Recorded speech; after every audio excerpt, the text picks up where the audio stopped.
Hello everyone, welcome back to another episode of Chasing the Cup. I'm your host, Will England, and in this episode, I'm going to be doing a quick recap of the races at Richmond in Texas. I'll also go over the news, and I'm going to preview this weekend's races at Bristol on the dirt. But first, let's do a quick recap of Richmond and Texas. The reason why I'm only doing a quick recap this week is because I'm preparing to go to this weekend's races at Dirt Bristol, so to save me some time with editing, I'm just going to do a quick recap here. So here's a couple of notable finishers. Kyle Larson gets his first win of the season, driving the scheme that Ricky Hendrick drove on what would have been his birthday, which is sad. Josh Berry finishes second, subbing in for Chase Elliott. Ty Gibbs has been very consistent the past few weeks. This is his third top 10 in a row. Michael McDowell nearly gets a top 5, but has to settle for 6th. And Chandler Smith, in his first ever Cup start,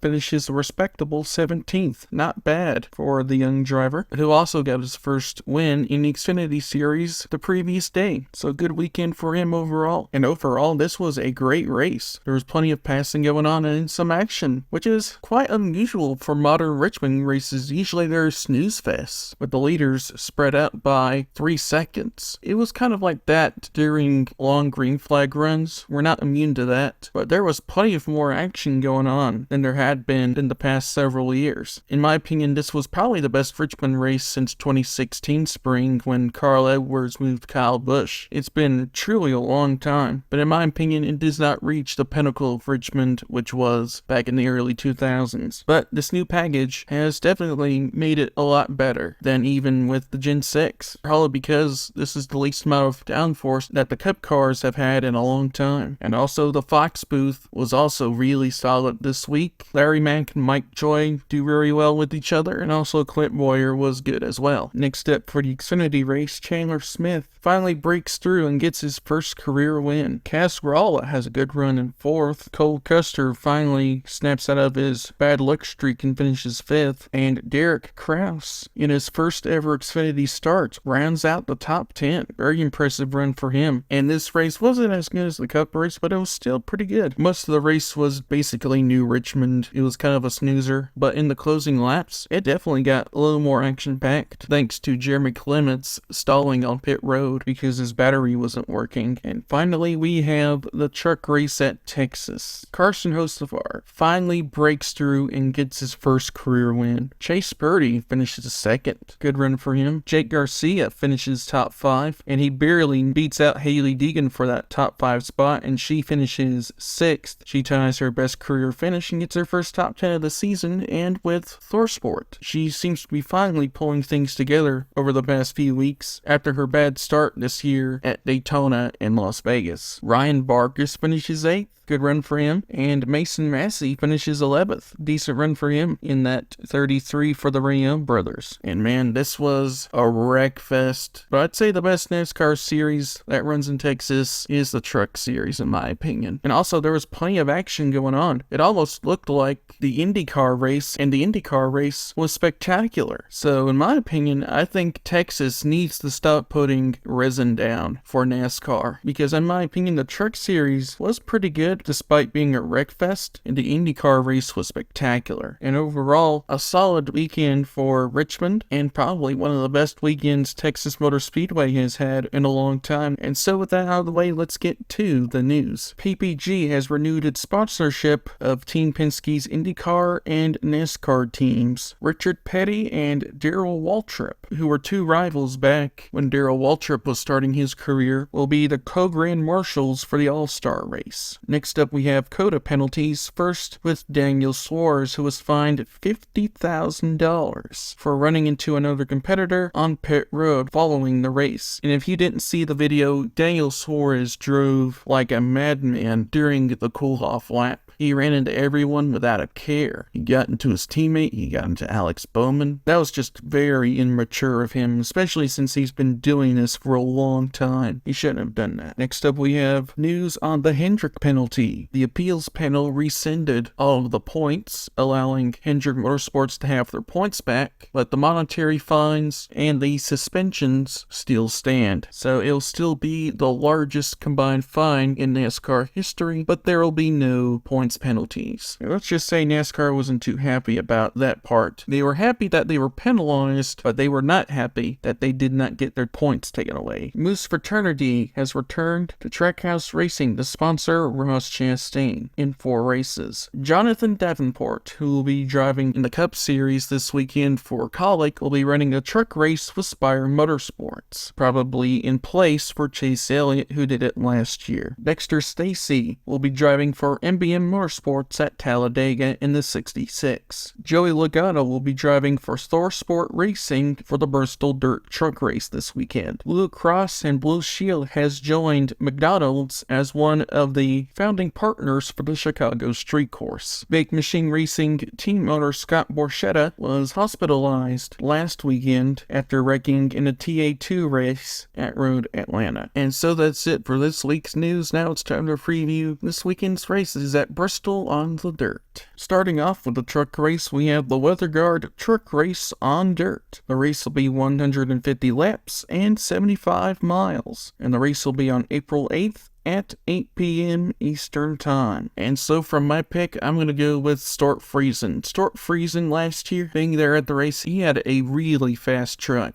but Stuart was unable to contend for the win. But I think this time, Stuart Friesen being the dirt master that he is, I think he'll win at Bristol on the dirt. And finally, for the Cup race, we have the Food City Dirt Race. The race will be 250 laps and 125.5 miles. And the race will be on April 9th at 7 p.m. Eastern Time. And so for my pick, I'm going to go with Chase Briscoe. Chase Briscoe was so close to winning last year, but he ended up getting into Tyler Reddick, and they both spun out of the lead on the last lap, allowing Kyle Busch to pass Reddick on the front straightaway. But I think this time, Chase Briscoe is going to bounce back and get his first win of the season by winning at Bristol on the dirt. And so that's it for this week's episode. If you enjoyed it, please like and subscribe for more. And if you're going out to the Bristol Dirt Race this weekend, I hope you have a good time. If you're not having a good time wherever you are, I'll be there. And I bet you it'll be a fun time. I'll probably record some footage. And if you're going out to Bristol this weekend, I'd recommend you to check out my locals guide to Bristol. The link will be in the description. But that's it for that. I'll see you next week.